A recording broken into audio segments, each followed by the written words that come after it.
अस्सलाम वालेकुम सर। वालेकुम सलाम ब्रदर, क्या हाल है? ठीक ठाक सर। सबसे पहले बहुत शुक्रिया, आपने नया दौर को टाइम दिया।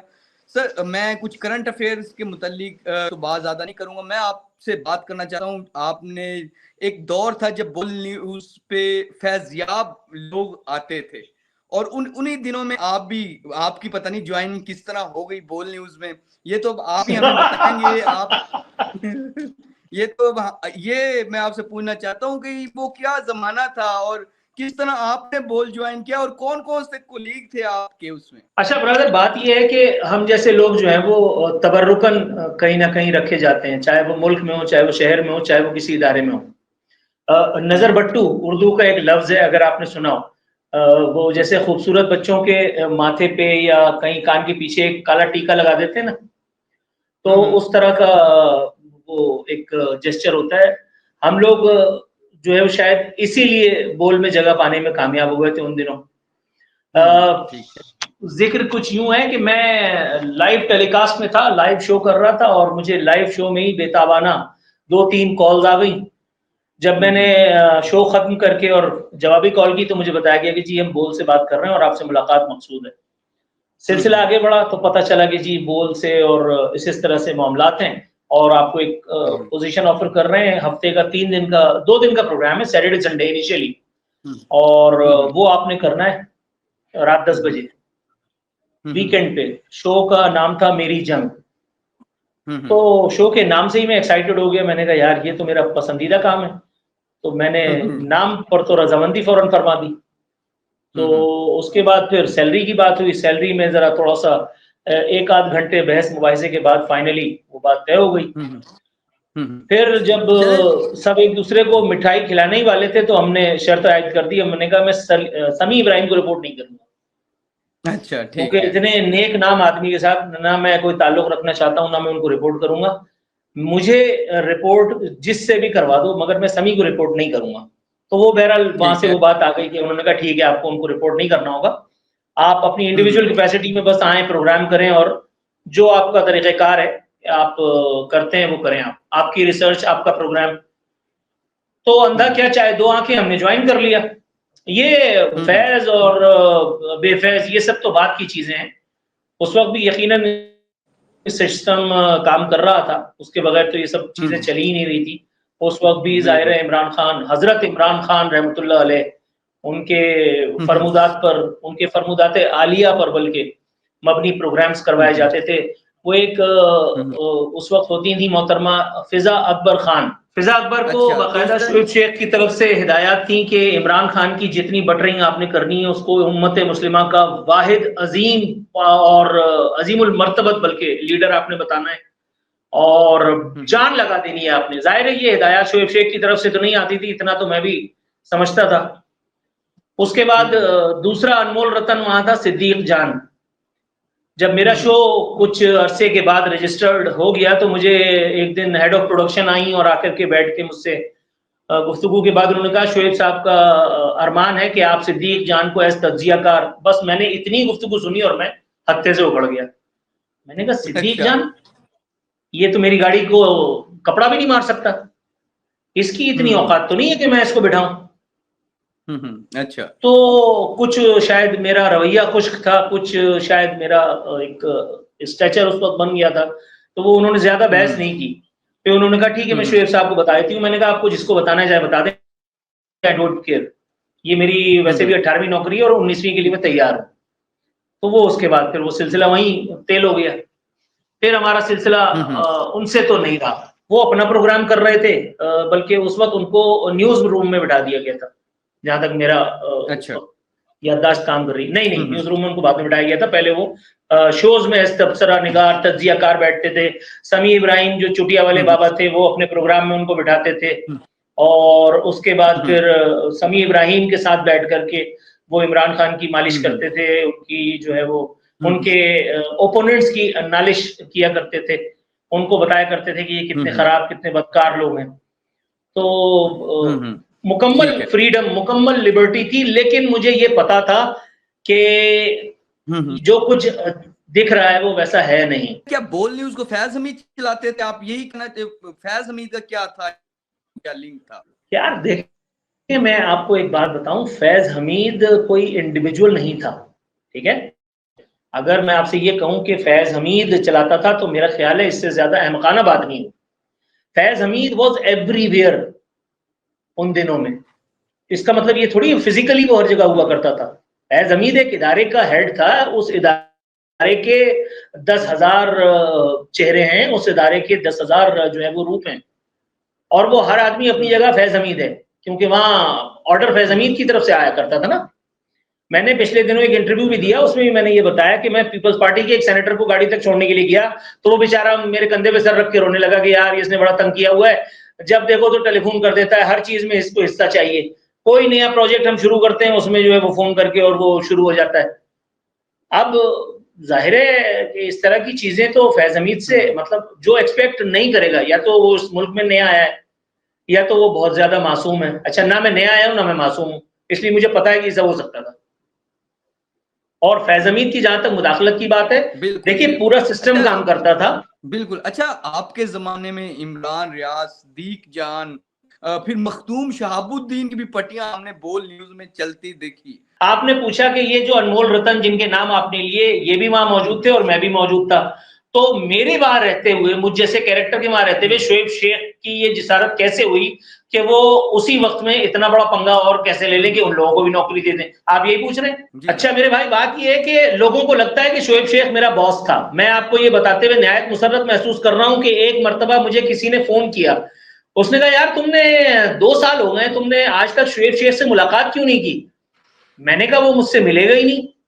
उन्होंने कहा तुम एक काम करो, बोल के प्रेसिडेंट उनका नाम फला फला है, तुम उनसे वाकिफ तो हो? मैंने कहा हाँ, बड़ी अच्छी गुफ्तगू है। कहने लगे तुम उनके पास जाकर के और उनसे मुलाकात में कहना कि मेरी शोएब शेख से गुफ्तगू करा दें या मुलाकात करा दें, फिर तुम देखना क्या होता है। और जो बात मैं कह रहा हूं उसके मतलब शायद ये बड़ी हैरानकुन बात आपको पता लगे।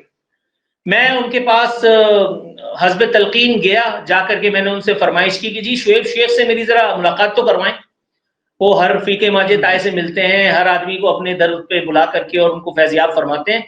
हम भी उन्हीं के एंकर हैं, जरा हमसे भी मुलाकात कर लें। तो उनके चेहरे पे एक रंग आए और एक रंग जाए। प्रेसिडेंट द देन बोल टाइम, बोल न्यूज। अब मैं बड़ा हैरान हुआ कि यार ये प्रेसिडेंट को क्या हो गया, ये अचानक इसको सरसाम सर्दी क्यों होने लगी है। बहरहाल उन्होंने कहा मैं इंशाअल्लाह ताला गुफ्तगू करके और आपको आरफीन भाई मैं आपको बता देता हूँ। उसके बाद मैं निकला और मैंने उसको हंसते हुए टेलीफोन किया, जिन साहब का मुझे फोन आया था। मैंने कहा ये मुलाकात तो नहीं होने की, क्योंकि इनकी तो अभी से जो है वो सफ़े मातम बिछ गई है मेरे नाम से ही। उसने कहा कि मैं आपको सिर्फ यही बताना चाहता था कि आप वो आखिरी आदमी है सूरज जमीन पे जिससे शोएब शेख कभी मुलाकात करेगा, जिसको कभी हिदायत देगा, जिससे वो कभी फरमाइश करेगा कि आप ये प्रोग्राम कर दो और आप वो प्रोग्राम कर दो। तो मैंने कहा यार सर आपने उस इतना टाइम, टाइम मेरा खराब किया। बिल्कुल बिल्कुल। अच्छा सर, उस टाइम इतने चैनल्स थे, किस तरह फैज हमीद बोल न्यूज पर ही हावी, किस तरह उसने इमरान रियाज जैसे, सदीक जान जैसे लोगों को तमाम को उसमें उस टाइम इन करवाया, उनको शोज दिलवाए जिस अगर आप मेरा जवाब पूरा सुनते तो ये जुमला मैं आपको अभी देने ही वाला था। देखिए मैं आपको एक बात बताऊं, ये मासूमियत की इंतहा है जो आपने फरमाया ना कि शोएब शेख ने उनको जगह दिलवाई। उनको शोएब शेख ने जगह नहीं दिलवाई थी। शोएब शेख के पास कुछ एडवाइजर्स ऐसे थे, कुछ अनमोल रतन ऐसे थे जिनके सर पर शोएब शेख और उस वक्त के बोल न्यूज का खून है। वो अहमक लोग शोएब शेख को जो पट्टियां चढ़ाते थे, पट्टियां पढ़ाते थे, उस पट्टियों में आकर के और रात को उन जॉयफुल मोमेंट्स में जिनमें इंसान अपने होश में नहीं होता, शोएब शेख इस तरह के फैसले लिया करते थे।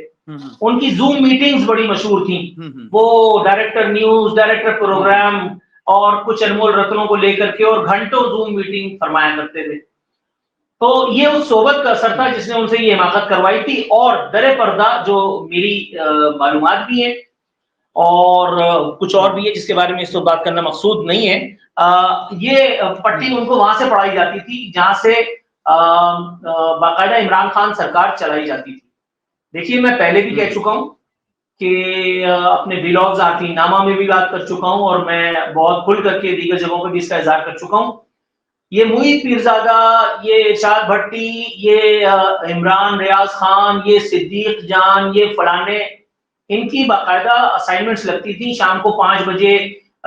एक अफसर बाकायदा ये तय करता था, मुझे उनका नाम भी पता है, कि जो ये बताता था कि मुईद पीरजादा ने किस चैनल पे जाके जग मारनी है, इरशाद भट्टी ने कहाँ जाकर के जो है वो लिखा हुआ स्क्रिप्ट पढ़ना है। तो ये सब चीजें वहां से होती थी। शोएब शेख तो एक यूं समझ लीजिए कि बेचारा काट का उल्लू था कि जिसको जो पढ़ाया गया उसने वो सब काम कर दिए। दरहकीकत ये काम सिस्टम उनसे करवा रहा था। दूसरी बात, जिस वक्त अरशद शरीफ की जो है वो ज्वाइनिंग की बात हुई वहां पे, मेरा माथा उस वक्त ठनका था। तो मैंने राविया ने रिवायत को ये बात बताई थी, मैंने कहा शोएब शेख से ये बात कह देना कि अगर उसने ये गलती की तो यही निजाम जो एक तरफ शोएब शेख को बहका के बरगला करके उसको एंटी स्टेट बनाता चला जा रहा है रोजाना की बुनियाद पे, वही निजाम इनको निगल लेगा और इन जैसे कितने दफन इस इमारत के नीचे। वो पैगाम मुझे नहीं पता कि शोएब शेख तक गया था या नहीं गया था, लेकिन अगेन वही हुआ। अरशद शरीफ उसके बाद उनकी खबरें चली गई जी उन्होंने ज्वाइन कर लिया है। उसके बाद फिर हमने ये भी देखा कि जी अरशद शरीफ का जो शो जिसके लिए हायरिंग कर ली गई थी, जिसके लिए सेट बना दिया गया था, वो सब भी जो है वो एक्सरसाइज खत्म कर दी गई अचानक से। और जाहिर है ये बगैर किसी दबाव तो नहीं हुआ था। इमरान रियाज खान की जहां तक बात है, जिस रोज मुझे पता चला, मैं बेसिकली अपने प्रोग्राम में मेरी जंग में अपने तबसरों में, जिनको मैं इंट्रो में फतवा कहता था, आज भी कहता हूं, मैं इमरान रियाज खान को तोतला रियाज खान कहा करता था। और इसी वजह से इमरान रियाज खान जो उस वक्त तक एक बहुत बड़ी फ्लाइट बन चुके थे, उनको काफी रंजिश थी और वो हमारी मैनेजमेंट से गाए बगाए गुफ्तगू में ये बात कह भी चुके थे कि आपका एक एंकर मेरे बारे में इस किस्म की बातें किया करता है। तो वो हमारे लिए जो है वो उन दिनों सोने की चिड़िया नहीं बने थे। जैसे ही मुझे पता चला कि इमरान रियाज खान को हायर करने के लिए शोएब शेख ने गो अहेड दे दिया है, तो मैंने शोएब शेख के एक नाक के बाल, एक अनमोल रतन को मैंने ये बात बताई थी। मैंने कहा इतने दिन मैंने उनको पेपर पे लिख करके दिया, तुम देखना ये जो लाइन हाजिरी है ये इसका सिलसिला कितना तवील होगा और शोएब शेख को इसका खुमियाजा भुगतना पड़ेगा। आपको जान के खुशी होगी कि जो मुद्दत मैंने लिखी थी उससे महज कुछ दिन आगे पीछे ही हुए थे। शोएब शेख को इस्लामाबाद पे रोका गया, उनकी बहुत जबरदस्त किस्म की गाड़ी से निकाल करके उतार करके उनको नजराने अकीदत पेश किया गया। उसके बाद उनको सितारा इम्तियाज, हिलाल जुर्रत, निशाने हैदर दे करके एक जगह ले जाया गया और वहां पे उनको कुछ नहीं किया गया, उनको सिर्फ एक दिन वो नहीं दिया गया जो जिसके वो आदी थे। और उसके बाद इन्होंने ये कहा कि भाई बताओ मुझे करना क्या है। तो उनसे कहा गया कि इमरान रियाज खान को फारिग कर दो। तो वो जो हकीकी आजादी का सबसे बड़ा सालार था उस वक्त, बल्कि सिपा सालार, जिसका नाम उस वक्त शोएब शेख था, वो एक रेत की बोरी की तरह ढह गए और वहां से ये खबर जारी कर दी गई कि जी इमरान रियाज खान का शो जो है वो बंद कर दिया गया, इमरान रियाज खान को बरतरफ कर दिया गया है। और बताने वालों ने मुझे ये तक बताया कि उसी जगह बैठ करके शोएब शेख से कॉल करवाई गई थी इमरान रियाज खान को और कहा गया था कि इमरान बस हमारा साथ यहीं तक था, और उसके बाद ये कॉल मुनक़ता कर दी गई थी। तो ये पेशेंगोई भी अल्हम्दुलिल्लाह मेरी पूरी हो गई। अच्छा सर, इमरान रियाज देखे ना, वो इतने बड़े सहाफी, लोग कहते हैं, लोग सुनते हैं, उनकी फॉलोइंग है, तो आप क्यों इतना वो समझते हैं कि वो ये है वो, आप क्यों इतनी नेगेटिव राय है आपकी दीग जान के मुतालिक, फिर वो समी इब्राहिम के मुतालिक? बुजुर्ग सहाफी हैं समी इब्राहिम। तो नहीं, बुजुर्ग आदमी अगर हिटलरों का बुजुर्ग, एक मिनट हजरत अबू बकर सिद्दीक रज़ियल्लाहु ताला अन्हु का इरशाद पाक है, जवान का गुनाह बुरा, बूढ़े का सख्त बुरा, क्योंकि उसने जिंदगी के अप्स एंड डाउन, नशे व फराज देखे होते हैं। अगर वो कोई गलतकारी करे तो वो ज्यादा काबिल गिरफ्त है। मेरे बाप ने मुझे कहा था कि बेटा कभी उम्र देख के किसी की इज्जत मत करना। क्यों? उम्र में हजरत आदम अलैहिस्सलाम से ज्यादा सीनियर है शैतान, मगर हम करते क्या है, जब शैतान का जिक्र आता है तो लाहौल वाला कुव्वत पढ़ते हैं। उम्र से मैं किसी को इज्जत क्यों दूं? इससे क्या होता है? जरदारी साहब इस मुल्क के सदर है, तो मिस्टर 10% उनको किसने मशहूर किया था? मैंने। इमरान रियाज खान जरदारी से बड़ा तो नहीं था। ये समीर इब्राहिम की जो आप बात कर रहे हैं, क्या आपको नहीं मालूम है, बोल के दफ्तर में किसी से भी जाकर के, पोछा लगाने वाले से लेकर के डीएसएनजी ऑपरेटर तक किसी से पूछो, वो आपको बता देगा समीर इब्राहिम की गलत कार्यों के बारे में। इसको तो बाकायदा वो हिजड़ों की एक ब्रिगेड ने आकर के ऑफिस के बाहर इसकी फेटी लगाई थी, क्योंकि इसका उधार बहुत हो गया था। ये कोई ऐसी बात तो नहीं है जो मैं पहली दफा कर रहा हूं। इमरान रियाज की आप बात कर रहे हैं, तो इमरान रियाज खान, समी इब्राहिम की औकात ये थी कि पूरी जिंदगी झक मारने के बाद भी उसको इमरान रियाज खान की शेल्टर में, उसके शेडो में आकर के प्रोग्राम करना पड़ता था। वो सवाल पूछता था और ये इमरान रियाज खान जवाब देता था। और इमरान रियाज खान के गुब्बारे में हवा किसने भरी थी? मैंने। इमरान रियाज खान को जो अपॉर्चुनिटी मिली थी मेरे भाई, वो अपॉर्चुनिटी मेरे पास 2 मरतबा आई, एक मरतबा बोल में और एक मरतबा बोल के बाद। मैं आपको ये ब्रेकिंग न्यूज दे रहा हूं, इसको चलाइएगा अनरेटेड, कि मेजर गौरव आर्या का मुंह बंद करने के लिए जी उनके मुकाबले पे आपके भाई खादिम अली शाह बुखारी, नूरुल आरफीन सिद्दीकी साहब दामन बरकातहू आलिया को उनके नाम कुरैफ फाल निकला था। आप क्या बात कर रहे हैं? ये इमरान रियाज खान क्या बेचता है? तो फिर वो इमरान सर, फिर वो जो निकला था वो इमरान रियाज ने एक्सेप्ट कर लिया, जो कुरा आपके हिस्से में नहीं, वो तो हुआ ही नहीं ना। इमरान रियाज खान तो पहले ही, इमरान रियाज खान तो वो 5th जनरेशन वॉरफेयर, वो जो जनरल बाजवा, जनरल फैज हमीद और आसिफ गफूर और इन जैसे जितने अनमोल रतन थे, जिनकी मर्जी और मदद और मुआवनत और मंशा से ये सब धंधा चलाया जा रहा था, इमरान रियाज खान तो सफर को पहले ही एक्सेप्ट कर चुके थे। जब ही तो वो दी इमरान रियाज खान मर गए थे। इमरान रियाज खान तो उनका नाम उनके वालिदैन ने रखा था ना, उनका नाम जिन्होंने उनको बनाया उन्होंने इमरान खान रख करके उनको प्रेजेंट किया था पाकिस्तानी मीडिया पे, तब तो जाकर के उनकी वो शोहरत, वो नामवरी हुई थी, वरना इतने बड़े फनकार तो नहीं थे वो। सर आप कराची से हैं, कराची में भी तो तारिक मतीन साहब के खिलाफ नहीं कहते, खिलाफ इस तरह की के खिलाफ इस तरह की आप बातें नहीं करते, आप इमरान रियाज की क्योंकि क्या वो पंजाब वाला नहीं भाई, मैं एक बात आपको बता दूं, ये पूरा मुल्क ना, मैं इसे अपना समझता हूं। सिंध भी मेरा है, पंजाब भी मेरा है, बलूचिस्तान भी मेरा है और केपीके भी मेरा है। पहली बात, मेरे अंदर ये जरासीम नहीं है कि वो पंजाब का और वो फलाना। मैं आपको ये भी बताते हुए बहुत खुशी महसूस करता हूं कि जितना ज्यादा कभी अगर मैं हॉट वाटर्स में आया हूं over the period of time, 1998 से मुख्तलिफ नौकरियां करते करते मैं आया हूं, एंकर में एक दिन में नहीं बना हूं।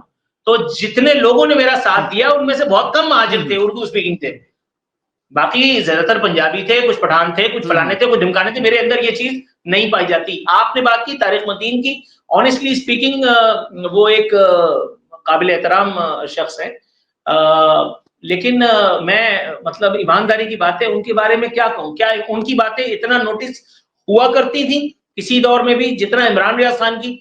क्या उनके बारे में इसी तरह से वो आसिफ गफूर का वो जो ब्रिगेड था वो फनकारियां किया करता था? क्या इसी तरह से इमरान रियाज खान को जिस तरह से हवा भर करके और नेशनल मीडिया पे मुसल्लत कर दिया गया था?